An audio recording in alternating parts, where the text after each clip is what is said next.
ओम शांति।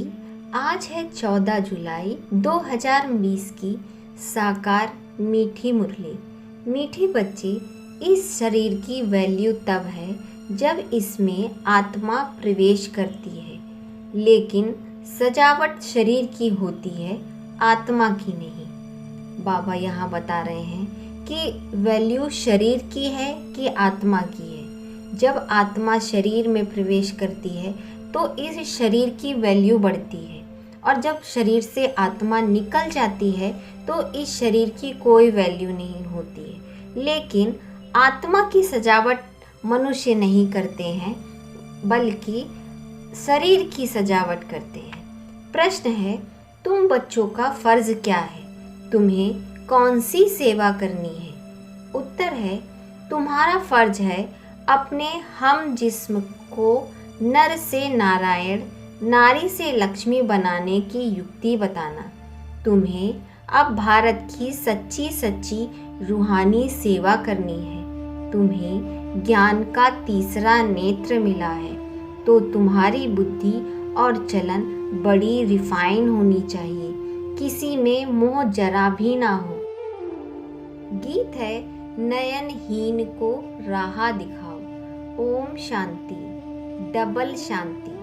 तुम बच्चों को रेस्पॉन्ड करना चाहिए ओम शांति। बाबा बोलते हैं, जब कोई आपसे ओम शांति बोले तो आपको भी ओम शांति करना चाहिए। तो बाबा बोलते हैं ओम शांति। हम बच्चों को भी बाबा से ओम शांति करना चाहिए। हमारा स्वधर्म है शांति का। हमारा स्वधर्म कैसा है? शांति का। क्योंकि हम कितनी भी हलचल में आ जाएं, कुछ भी करें, लास्ट में हमको चाहिए शांति ही। तो हमारा स्वधर्म है शांति। तुम अभी शांति के लिए थोड़े ही कहाँ जाएंगे? मनुष्य मन की शांति के लिए साधु संतों के पास जाते हैं। बाबा बोलते हैं, जो बाबा के बच्चे हैं, सच्चे बच्चे हैं, वो अब कहीं शांति ढूंढने नहीं जाएंगे, क्योंकि वो जान गए हैं कि शांति उनके अंदर ही है। लेकिन जो और मनुष्य हैं, जो ज्ञान को नहीं जानते हैं, जिनकी धारणाएं नहीं हैं, तो वो साधु संतों के पास जाते हैं शांति ढूंढने के लिए। अब मन बुद्धि तो है आत्मा के ऑर्गन्स। मन बुद्धि जो है आत्मा के ऑर्गन्स है। जैसे ये शरीर के ऑर्गन्स हैं, वैसे मन बुद्धि और चक्षु आत्मा के ऑर्गन्स हैं। अब चक्षु जैसे यह नयन, वैसे वह नहीं। कहते हैं, हे प्रभु, नयनहीन को राह दिखाओ। अब प्रभु व ईश्वर कहने से वह बाप का लफ्ज़ नहीं होता है। जब हम बाबा को बाबा कहते हैं तो ऐसा लगता है हम कोई अपनी फैमिली के मेंबर को याद कर रहे हैं। यहाँ तो तुम बाप के सामने बैठे हो, पढ़ते भी हो। तुमको कौन पढ़ाते हैं? तुम ऐसे नहीं कहेंगे कि परमात्मा व प्रभु पढ़ाते हैं। तुम कहेंगे शिव बाबा पढ़ाते हैं। बाबा अक्षर तो बिल्कुल सिंपल है ही बाप दादा। आत्मा को आत्मा ही कहा जाता है, वैसे वह परमात्मा है। बाबा परमात्मा है। वह कहते हैं, मैं परम आत्मा यानी परमात्मा तुम्हारा बाप हूँ। फिर तुम परम आत्मा का ड्रामा अनुसार नाम रख देते हैं। क्या नाम रख देते हैं? शिव। ड्रामा में सबका नाम भी चाहिए ना। शिव का मंदिर भी है। भक्ति मार्ग वालों ने तो एक के बदले अनेक नाम रख दिए हैं, और फिर ढेर के ढेर मंदिर बनाते रहते हैं। चीज एक ही है। सोमनाथ का मंदिर कितना बड़ा है, कितना सजाते हैं। महलों आदि को भी कितनी सजावट रखते हैं। आत्मा की तो कोई सजावट नहीं है। वैसे परम आत्मा की भी सजावट नहीं है। वह तो है बिंदी। बाकी जो भी सजावट है वह शरीर की है। बाप कहते हैं, ना हमारी सजावट, ना आत्माओं की सजावट। आत्मा है ही बिंदी। इतनी छोटी बिंदी तो कुछ पार्ट बजा ना सके। यह छोटी सी आत्मा शरीर में प्रवेश करती है तो शरीर के कितने प्रकार की सजावट होती है। मनुष्यों के कितने नाम हैं। किंग क्वीन की सजावट कैसे होती है? आत्मा तो सिंपल सी बिंदी है। अभी तुम बच्चों ने ये समझा है। आत्मा ही ज्ञान धारण करती है। बाप कहते हैं, मेरे में भी ज्ञान है ना, शरीर में थोड़ी ही ज्ञान होता है, मुझ आत्मा में ज्ञान है। मुझे ये शरीर लेना पड़ता है। कौन सा शरीर लेना पड़ता है? ब्रह्मा बाबा का। तुमको सुनाने के लिए शिव बाबा ब्रह्मा तन को लेते हैं, हम बच्चों को ज्ञान सुनाने के लिए। शरीर बगैर तो तुम सुन ना सको। अब यह गीत बनाया है, नयनहीन को राह बताओ। क्या शरीर को राह बतानी है? नहीं, आत्मा को आत्मा ही पुकारती है। शरीर के तो 2 नेत्र हैं, 3 तो हो न सके। तीसरे नेत्र का यहाँ मस्तक में तिलक भी देते हैं। कोई सिर्फ बिंदी मुआफिक देते हैं, कोई लकीरें निकालते हैं। बिंदी तो है ना आत्मा, बाकी ज्ञान का तीसरा नेत्र मिलता है। बाबा यहाँ बोल रहे हैं, तीसरे नेत्र की तो कोई बात ही नहीं है। तीसरा नेत्र मतलब ज्ञान का नेत्र। आत्मा को पहले यह ज्ञान का तीसरा नेत्र नहीं था। कोई भी मनुष्य मात्र को यह ज्ञान ही नहीं है, इसलिए ज्ञान का तीसरा नेत्र कहा जाता है। बाकी ये आंखें तो सबको हैं।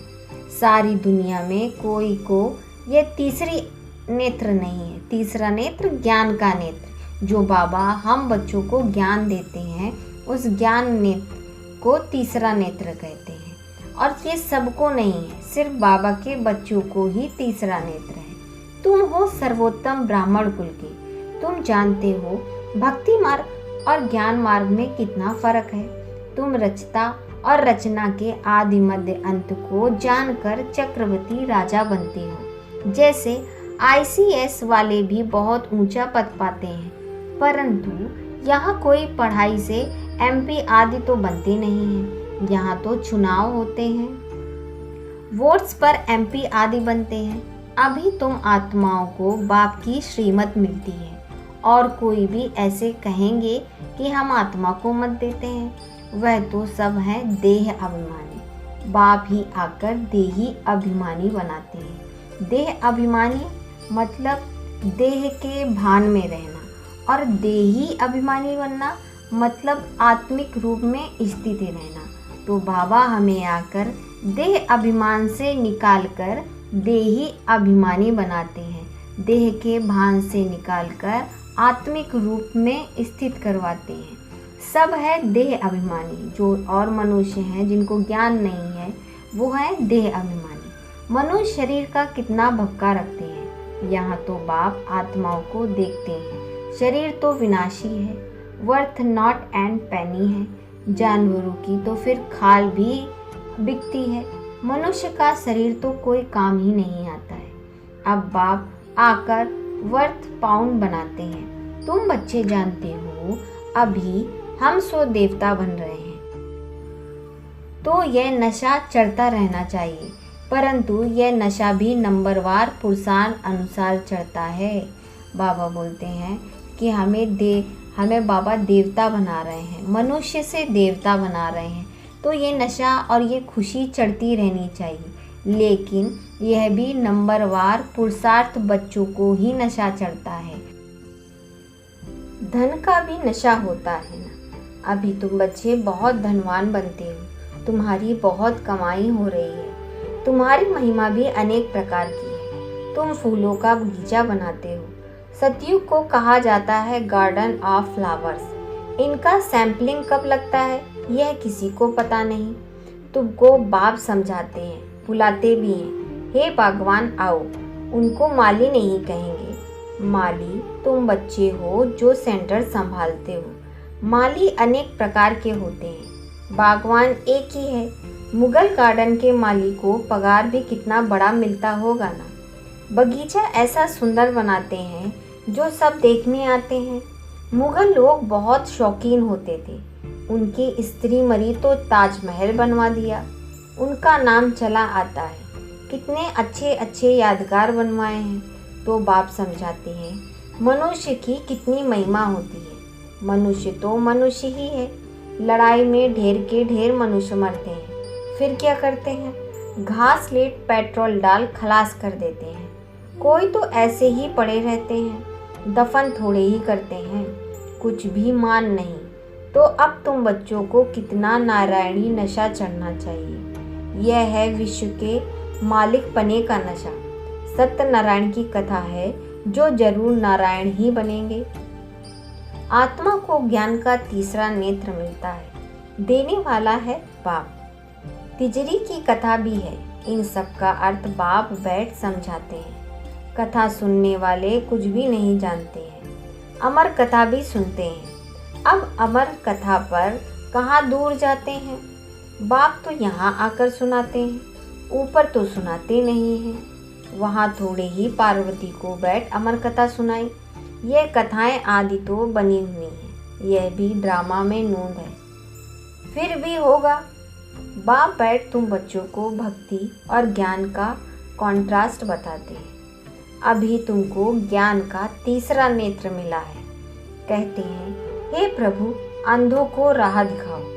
भक्ति मार्ग में पुकारते हैं। बाप आकर तीसरा नेत्र देते हैं, जिसका कोई को पता नहीं है। सिवाय तुम्हारे ज्ञान का तीसरा नेत्र है नहीं किसी को। अगर किसी को नहीं है ज्ञान का तीसरा नेत्र, तो उसको कहते हैं चूचा धुंधाकारी।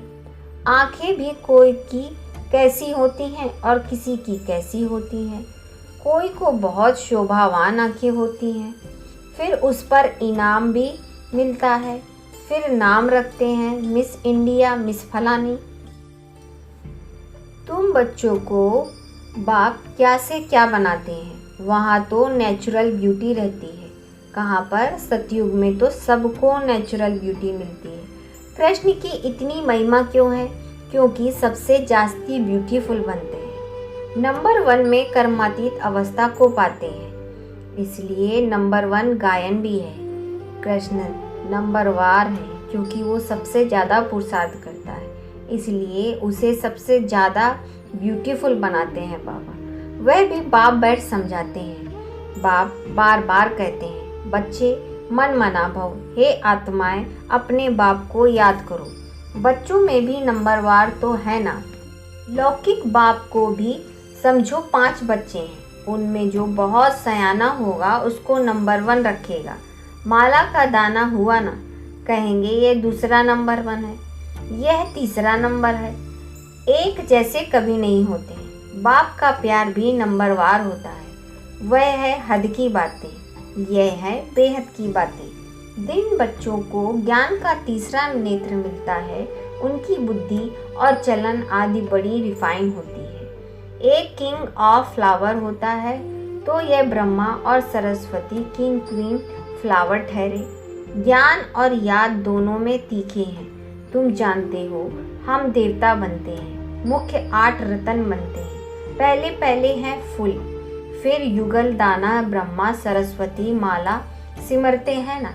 वास्तव में तुम्हारा पूजन नहीं है, सिमरण है। तुम्हारे ऊपर फूल नहीं चढ़ सकते हैं। फूल तब चढ़े जब शरीर भी पवित्र हो। यहाँ कोई का भी शरीर पवित्र होता नहीं है। सब विष से पैदा होते हैं, इसलिए विकारी कहा जाता है। इन लक्ष्मी नारायण को कहते ही हैं संपूर्ण निर्विकारी। बच्चे तो पैदा होते ही होंगे ना, ऐसे तो नहीं कोई टेस्ट ट्यूब बच्चा पैदा हो जाएगा। यह भी सब समझने की बातें हैं। तुम बच्चों को यहाँ 7 रोज भट्टी में बिठाया जाता है। भट्टी में ईंट कोई तो पूरी पक जाती है, कोई कच्ची रह जाती है। भट्टी का मिसाल देते हैं। अब ईंट की भट्टी का थोड़े ही शास्त्रों में वर्णन हो सकता है, फिर उसमें बिल्ली की भी बात है। गुलब कालनी की कहानी में भी बिल्ली का नाम दिखाया है। दीपक को बुझा देती थी। तुम्हारा भी यह हाल होता है ना। माया बिल्ली विघ्न डाल देती है, तुम्हारी अवस्था को गिरा देती है। दे अभिमान पहला नंबर, फिर और विकार आते हैं। मोह भी बहुत होता है। बच्ची कहे मैं भारत को स्वर्ग बनाने की रूहानी सेवा करूंगी। मोहवश माँ बाप कहते हैं हम अलाउ नहीं करेंगे। यह भी कितना मोह है। तुम्हें मोह की बिल्ली या बिल्ला नहीं बनना है। तुम्हारी एम ऑब्जेक्ट ही यह है। बाप आकर मनुष्य से देवता, नर से नारायण बनाते हैं। तुम्हारी भी फर्ज है अपने हम जिस्म की सेवा करना। भारत की सर्विस करना। तुम जानते हो हम क्या थे, अब क्या बन गए हैं। अब फिर पुरुषार्थ करो राजाओं का राजा बनने के लिए। तुम जानते हो हम अपना राज स्थापन करते हैं, कोई तकलीफ की बात नहीं है इसमें। विनाश के लिए भी ड्रामा में युक्ति रची हुई है, आगे भी मूसलों से लड़ाई लगी हुई थी। जब तुम्हारी पूरी तैयारी हो जाएगी, सब फूल बन जाएंगे, तब विनाश होगा। कोई किंग ऑफ फ्लावर है, कोई गुलाब, कोई मोतिया। हर एक अपने को अच्छी रीति समझ सकते हैं कि हम अख हैं या फूल हैं। बहुत हैं जिनको ज्ञान की कुछ धारणा ही नहीं होती है। नंबरवार तो बनेंगे ना। यह तो बिल्कुल हाई एक्ट है या तो बिल्कुल लो एक्ट है। राजधानी यहाँ ही बनती है। शास्त्रों में तो दिखाया है पांडव गल मरे, फिर क्या हुआ कुछ भी पता नहीं। कथाएं तो बहुत बनाई हैं, ऐसी कोई बात ही नहीं। अभी तुम बच्चे कितने स्वच्छ बुद्धि बनते हो। बाबा तुमको बहुत प्रकार से समझाते हैं, कितना सहज है। सिर्फ बाप को और वर्षे को याद करना है। बाप कहते हैं मैं ही पतित पावन हूँ, तुम्हारी आत्मा और शरीर दोनों पतित हैं, अब पावन बनाने आया हूँ। आत्मा पवित्र बनती है तो शरीर भी पवित्र बनता है। अभी तुमको बहुत मेहनत करनी है। बाप कहते हैं बच्चे बहुत कमज़ोर हैं, याद भूल जाती है। बाबा खुद अपना अनुभव बताते हैं, भोजन पर याद करता हूँ, शिव बाबा हमको खिलाते हैं, फिर भूल जाते हैं, फिर स्मृति में आता है तुम्हारे में भी नंबरवार पुरुषार्थ अनुसार। कोई तो बंधन मुक्त होते हुए भी फिर फंस मरते हैं, धर्म के भी बच्चे बन जाते हैं। अभी तुम बच्चों को ज्ञान का तीसरा नेत्र देने वाला बाप मिला हुआ है। इनको फिर नाम दिया है तिजरी की कथा, अर्थात तीसरी नेत्र मिलने की कथा। अब तुम नास्तिक से आस्तिक बनते हो। बच्चे जानते हैं बाप बिंदी है, ज्ञान का सागर है। वह तो कह देते हैं नाम रूप से न्यारा है। अरे ज्ञान का सागर तो जरूर ज्ञान सुनाने वाला ही होगा ना। इनकी रूप में भी लिंग दिखाते हैं, फिर उनको नाम रूप से न्यारा कैसे कहते हैं। सैकड़ों नाम रख दिए हैं। बच्चों की बुद्धि में यह सारा ज्ञान अच्छी रीति रहना चाहिए। कहते भी हैं परमात्मा ज्ञान का सागर है, सारा जंगल कलम बनाओ तो भी अंत नहीं हो सकता है। अच्छा, मीठे मीठे सिकेलते बच्चों प्रति माता पिता बाप दादा का याद प्यार गुड मॉर्निंग। रूहानी बाप की रूहानी बच्चों को नमस्ते। हम रूहानी बच्चों की रूहानी बाप दादा को याद प्यार नमस्ते नमस्ते नमस्ते। धारणा के लिए मुख्य सार है नंबर 1, अभी हम बाप द्वारा वर्थ पाउंड बने हैं। हम सो देवता बनने वाले हैं। इसी नारायणी नशे में रहना है। बंधन मुक्त बन सेवा करनी है, बंधनों में फंसना नहीं है। नंबर 2, ज्ञान योग में तीखे बन माता पिता समान किंग ऑफ फ्लावर बनना है और अपने हम जिस्म की भी सेवा करनी है। वरदान है क्यों क्या के क्वेश्चन के जाल से सदा मुक्त रहने वाले विश्व सेवाधारी चक्रवर्ती भव।